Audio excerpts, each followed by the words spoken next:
physical, financial, and otherwise. And if they're not helped, there's a problem. I'll give you a scenario. In a lot of places, you heard my friend back here say, people kill children that are disabled.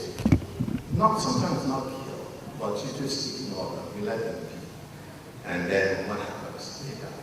So, but the reality is that there are also cases where husbands abandon their wives. Families tell you, she knows where she got that child from. And so there are lots of single mothers with disabled children. When the case is really complicated, like cerebral palsy, the woman cannot even walk.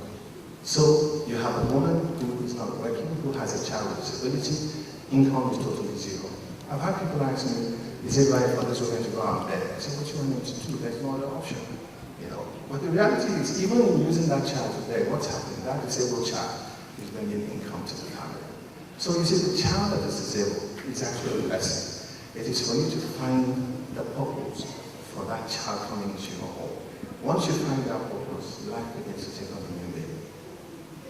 We think that the best way to do that is to restructure, is to do high-level advocacy, is to change the mindset from the top down, to get those who are in authority, those who are in positions of authority, those who can make policy, who can influence policy, government, top private sector, and whatever, and even civil society organizations, to begin to look differently as we're going to do. Even our religious organizations. Once, you see, knowledge is power. When you understand the situation, it is no longer a problem. The thing is, how do we turn this into a positive thing for ourselves? So Benola is looking to come up with something like this. We have this idea of a coordinated care pathway for managing cerebral palsy and other childhood disabilities in this country. The child with cerebral palsy is there in the middle. You start off with community workers and immunization authorities. These are the people who see these children regularly. Like I said, most parents will be in denial. They don't want to act. It takes somebody else to tell you, look, this child, there is an issue. You need to take the child to the doctor. Pediatrics, the pediatricians will have better knowledge. And then if they can take that child to the next level, maybe a neurologist or some specialist to do tests, then you would know exactly where it is. And then determine a multidisciplinary care team that will help manage the child. Because you need physiotherapists, you need dentists, you need occupational therapists, you need all kinds of people to help to get to manage this complex situation. Then the next thing is it's expensive. The average family can afford it. That's why government comes in to help financially with medication and all kinds of other things. Children that they need assistive technology to help them grow. And then the community, when we educate the community, instead of being a problem, becomes a source to give support in whatever way for the family and also to help spread the knowledge, which now comes back to everybody. So if we can get a model like this going in Nigeria, I can tell you that we're on a long way to solving the problems of childhood disability and all that. So, but in the short term, what Benola is doing is we are building capacity. We've built our own capacity. We've organized a lot of workshops and conferences. You see, because we're not doctors, forget the fact that my chairman is a doctor. I do most of the talk.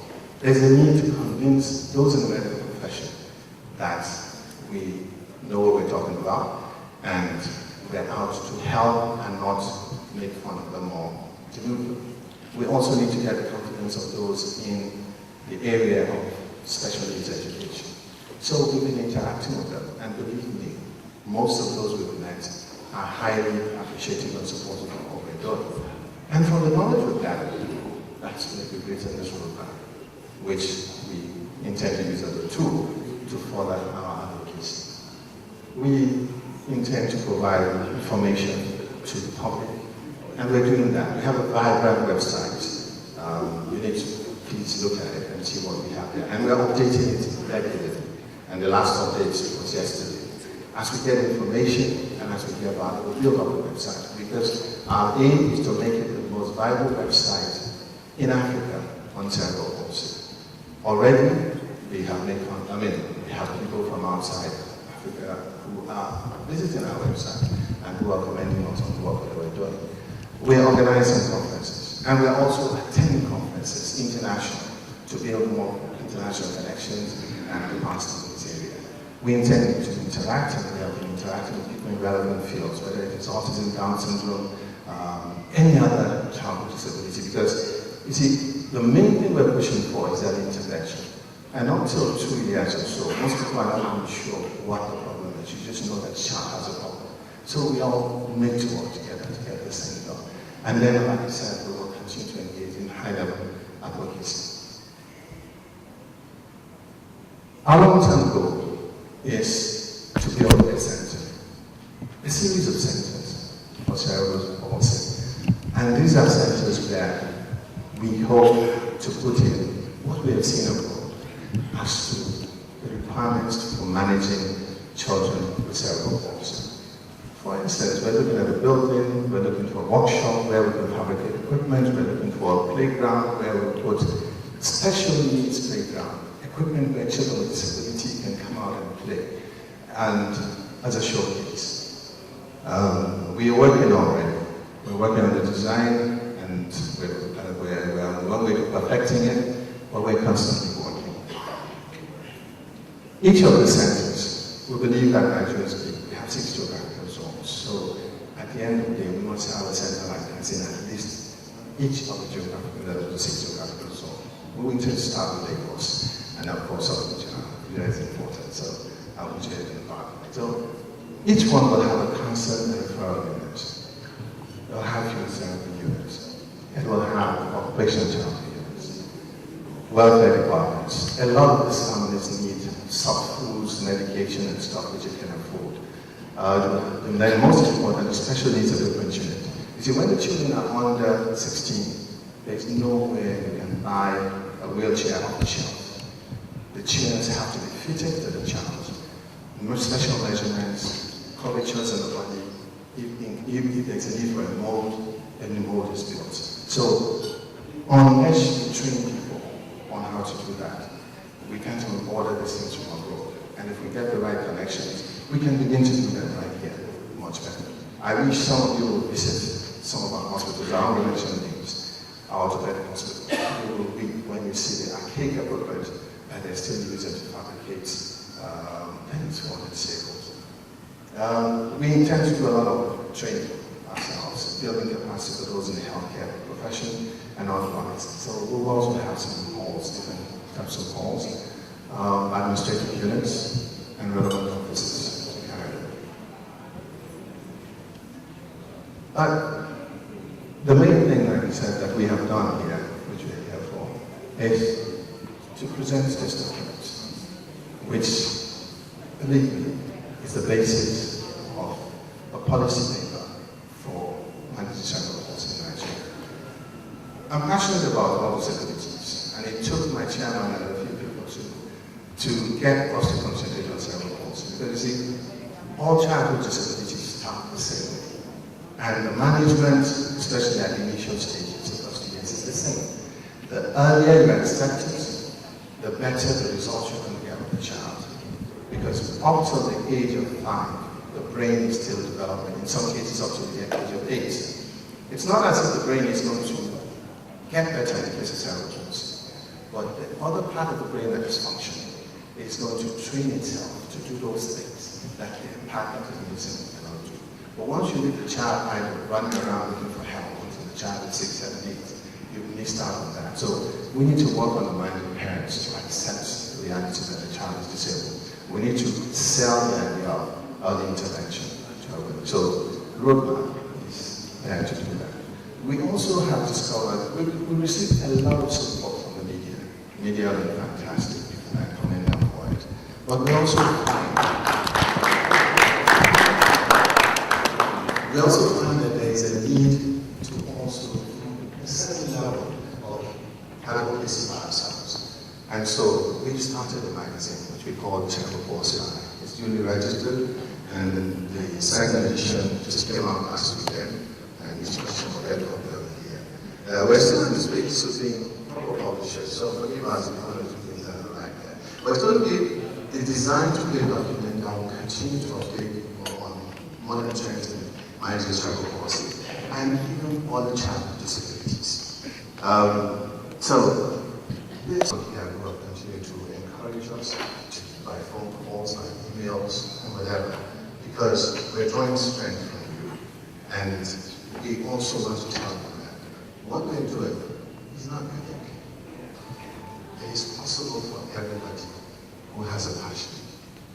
We are all Nigerians. We complain about this country. We believe that government should do everything. Having been in government and having seen our chief of government, we know that government can be very good. But we, as individuals, having been trained, having gone through all the things, we are passionate about certain things. Some things that just govern us. I think if we put our heads together, we will be able to find something that will do it to help us continue. Thank you very much.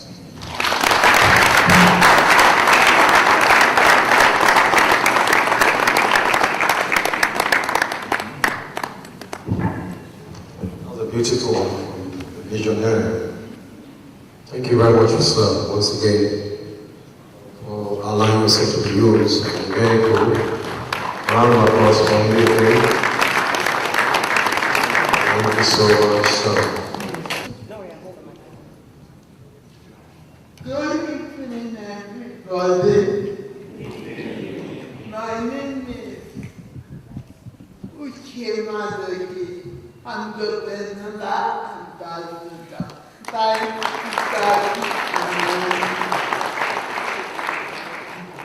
I'm someone with a disability because of a purpose. To start with, Sarah is not the disease. So you can enjoy yourself. I can enjoy myself.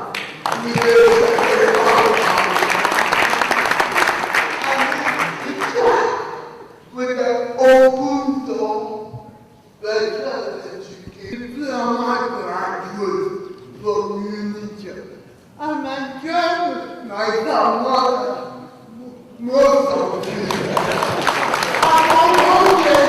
I don't do down on myself because I have a disability. For 15 years, I like in the morning.